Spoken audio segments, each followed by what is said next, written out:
벨리교회 안식일 학교 성도 여러분, 안녕하세요.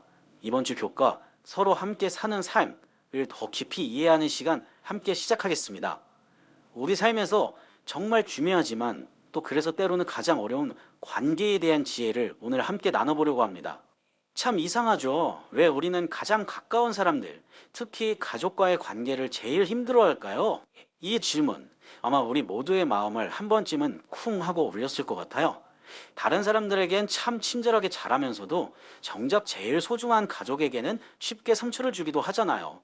다행히도 이번 주 교과 본문인 골로새서 3장과 4장이 바로 이 어려운 문제에 대한 정말 지혜로운 해답을 우리에게 보여주고 있습니다. 그래서 이번 주 교과 공부를 더 풍성하게 하려고요. 교과책 내용은 물론이고 이주환, 류대균, 이신훈 목사님 같은 여러 목회자분들의 유튜브 해설에서 정말 보석 같은 통찰과 예화들을 쏙쏙 모아봤습니다. 여러분이 교과를 더 깊이 이해하시는데 분명 도움이 될 거예요. 자, 그럼 함께 자세히 한번 들여다볼까요? 자, 오늘 우리는 이런 순서로 한번 살펴볼 거예요.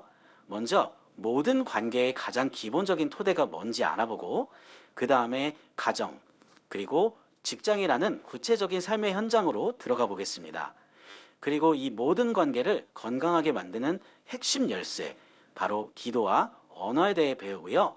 마지막으로 이걸 어떻게 내 삶에 적용할 수 있을지 함께 고민해보는 시간을 갖겠습니다. 먼저 모든 관계의 기초부터 시작해 볼게요. 이시훈 목사님께서 이 부분을 아주 잘 짚어주셨는데요. 진짜 영성이라는 건 그냥 머릿속에 있는 추상적인 개념이 아니라는 거예요. 위를 찾는 삶은 결국 오늘, 바로 지금 내가 살아가는 가정과 직장에서의 아주 평범한 관계를 통해 드러나는 거죠. 우리의 믿음이 진짜인지 아닌지는 바로 그 삶의 현장에서 증명되는 겁니다. 자, 그럼 이제 가장 친밀하면서도 어쩌면 가장 어려운 관계일 수 있는 부부관계부터 깊이 들여다보겠습니다. 성경은 부부관계에 대해서 이렇게 명확한 지침을 줍니다.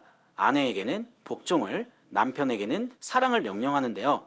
근데 이 단어들이, 특히 복종이라는 말이 오늘날 우리에게는 조금 오해를 사거나 불편하게 들릴 수도 있잖아요.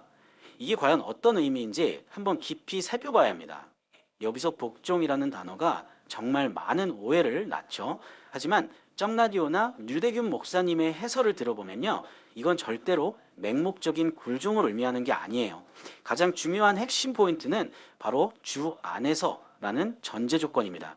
남편의 모든 말에 무조건 따르라는 게 아니라 나의 첫 번째 충성은 주님께 드리면서 그 안에서 남편과 기꺼이 협력하는 파트너십을 의미하는 거죠. 그리고 남편에게 주어진 사랑하라는 명령은요, 어쩌면 아내의 복종보다 훨씬 더 무거운 책임일 수 있습니다. 이건 그냥 감정적인 좋아하는 수준이 아니라 교회를 위해 자기 자신을 내어주신 그리스도처럼 희생적인 리더십과 돌봄을 요구하는 거거든요. 이런 사랑을 남편이 보여줄 때 아내의 존경과 자발적인 협력은 사실 자연스럽게 따라오게 되는 겁니다. 자, 이제 가정의 또 다른 정말 중요한 축이죠. 바로 부모와 자녀 관계로 한번 넘어가 보겠습니다. 이 부분이 정말 흥미로운데요. 류대균 목사님께서 설명해 주신 걸 보면 자녀에게 요구되는 순종이 단순히 시키는 대로 하는 게 아니라는 거예요. 헬라어 원어를 보면 휘파티오라고 하는데, 이게 원래 뜻이 뭐냐면 주의 깊게 귀 기울여 듣다라는 뜻이래요. 그러니까 부모님의 말 뒤에 숨어있는 그 사랑과 염려, 그 마음의 소리를 주의 깊게 듣는 것, 이게 바로 진정한 순종의 시작이라는 거죠. 류대균 목사님 방송에 나온 이 예화가 참 마음에 큰 울림을 줍니다. 링컨의 어머니가 임종을 앞두고 아들에게 땅이나 돈이 아니라 손때 묻은 낡은 성경책 한 권을 물려주었다고 하죠. 링컨은 훗날 자신이 대통령이 된 것은 바로 그 어머니가 물려주신 성경 때문이었다고 고백했습니다. 우리가 자녀에게 물려줄 수 있는 최고의 유산은 바로 말씀인 것 같습니다. 그래서 핵심은 바로 이겁니다. 부모가 자녀에게 할 수 있는 가장 강력하고 효과적인 교육은요, 말이 아니라 삶 그 자체라는 거예요. 부모가 삶으로 보여주는 믿음과 성실함의 모범이야말로 자녀의 인생에 가장 깊이 새겨지는 진짜 가르침이 되는 거죠. 자, 이제 가정의 울타리를 넘어서 우리의 일터와 사회생활 속 관계에는 이 원리들이 어떻게 적용되는지 한번 살펴볼까요? 그 당시 로마 사회에서 주인과 종의 관계는 절대적이었죠. 신분 차이가 어마어마했으니까요. 그런데 복음은 그 모든 사회 구조를 완전히 뒤엎는 그야말로 혁명적인 원칙을 선포했습니다. 그리스도 안에서는 더 이상 주인도 없고 종도 없다. 모두가 한 형제 자매다 라는 것이었죠. 이 원리가 어떻게 삶을 바꾸는지 보여주는 가장 놀라운 실화가 바로 여러 목사님들이 언급하신 조덕삼 장로와 이자익 목사의 이야기입니다. 자신의 집에서 일하던 종, 마부였던 사람을 교회의 영적 지도자인 장로로 인정하고 그를 섬기고 심지어는 그가 목사가 되도록 신학교 학비까지 다 대주고 나중에는 자기 교회의 담임 목사로 모시기까지 했어요. 이 이야기는 복음이 세상의 계급을 어떻게 뛰어넘는지를 아주 생생하게 보여주는 기적 같은 실화입니다.